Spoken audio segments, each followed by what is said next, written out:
नमस्कार, आपका अनुपम न्यूज हार्दिक स्वागत करता है। आइए, अनुपम न्यूज आपको बता रहा है तुलसी विवाह की कथा। एक बार शिव ने अपने तेज को समुद्र में फेंक दिया था। उसके एक महातेजस्वी बालक ने जन्म लिया। यह बालक आगे चलकर जालंधर के नाम से पराक्रमी दैत्य राजा बना। इसकी राजधानी का नाम जालंधर नगरी था। दैत्यराज कालनेमी की कन्या वृंदा का विवाह जालंधर से हुआ। जालंधर महाराक्षस था।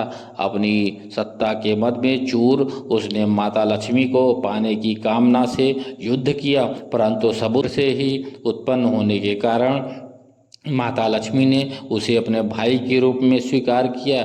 वहां से पराजित होकर वह देवी पार्वती को पाने की लालसा में कैलाश पर्वत पर गया। भगवान देवाधिदेव शिव का ही रूप धरकर माता पार्वती के समीप पहुंच गया, परंतु मां ने अपने योग बल से उसे तुरंत पहचान लिया तथा वहां से अंतर्ध्यान हो गई। देवी पार्वती ने क्रुद्ध होकर सारा वृतांत भगवान विष्णु को सुनाया। जालंधर की पत्नी वृंदा अत्यंत पतिव्रता स्त्री थी। उसी के पतिव्रता धर्म की शक्ति से जालंधर न तो मारा जाता था और न ही पराजित होता था। इसलिए जालंधर का नाश करने के लिए वृंदा के प्रतिव्रत धर्म को भंग करना बहुत आवश्यक था। इसी कारण भगवान विष्णु ऋषि का वेश धारण कर वन में जा पहुँचे। वहीं वृंदा अकेली भ्रमण कर रही थी। भगवान के साथ दो मायावी राक्षस भी थे, जिन्हें देखकर वृंदा भयभीत हो गई। ऋषि ने वृंदा के सामने पल में दोनों को भस्म कर दिया। उनकी शक्ति देखकर वृंदा ने कैलाश पर्वत पर महादेव के साथ युद्ध कर रहे अपने पति जालंधर के बारे में पूछा।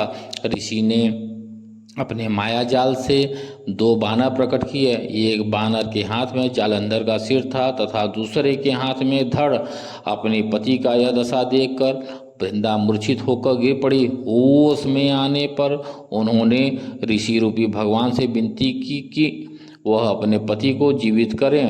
भगवान ने अपने माया से पुनः जालंधर का सिर धड़ से जोड़ दिया, परंतु स्वयं भी वह उसी शरीर में प्रवेश कर गए। वृंदा को इस छल का तनिक भी आभास न हुआ। जालंधर बने भगवान के साथ वृंदा पतिव्रता का व्यवहार करने लगी, जिससे उसका सतीत्व भंग हो गया। ऐसा होते ही वृंदा का पति जालंधर युद्ध में हार गया। इस सारी लीला का जब वृंदा को पता चला तो उसने क्रुद्ध होकर भगवान विष्णु को हृदय विहीन शिला होने का श्राप दे दिया। अपने भक्त के श्राप को भगवान विष्णु ने स्वीकार किया और शालिग्राम पत्थर बन गए। सृष्टि के पालनकर्ता के पत्थर बन जाने से ब्रह्मांड में असंतुलन की स्थिति पैदा हो गई। इससे देखकर सभी देवी देवताओं ने वृंदा से प्रार्थना की कि वह भगवान श्री हरि विष्णु को श्राप मुक्त कर दें। वृंदा ने भगवान विष्णु को श्राप मुक्त कर स्वयं आत्मदाह कर लिया। जहाँ वृंदा भस्म हुई थी वहाँ तुलसी का पौधा उगा।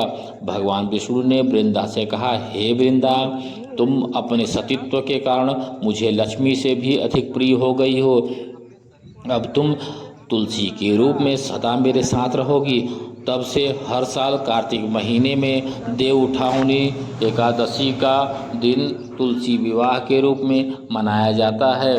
जो मनुष्य भी मेरे शालिग्राम रूप के साथ तुलसी का विवाह करेगा उसे उस लोक और परलोक में विपुल यश प्राप्त होगा। उस दैत्य जालंधर की यह भूमि जालंधर नाम से विख्यात है। वृंदा का मंदिर मोहल्ला कोट किशनचंद में स्थित है। कहते हैं कि इस स्थान पर एक प्राचीन गुफा भी थी जो सीधी हरिद्वार तक जाती थी। सच्चे मन से 40 दिन तक सती वृंदा देवी के मंदिर में पूजा करने से सभी मनोरथ पूर्ण हो जाते हैं। जिस घर में तुलसी होती है वहाँ यम के दूत भी असमय नहीं आ सकते। मृत्यु के समय जिसके प्राण मंजरी रहित तुलसी और गंगा जल मुख में रख कर निकल जाते हैं वह पापों से मुक्त होकर वैकुंठ धाम को प्राप्त होता है। जो मनुष्य तुलसी व आंवलों का छाया में अपने पितरों का श्राद्ध करता है उसे पितर मोक्ष की प्राप्त हो जाती है। अगर आपको यह तुलसी विवाह का प्रसंग समझ में आया हो तो हमारे चैनल को सब्सक्राइब, लाइक एवं शेयर जरूर करें।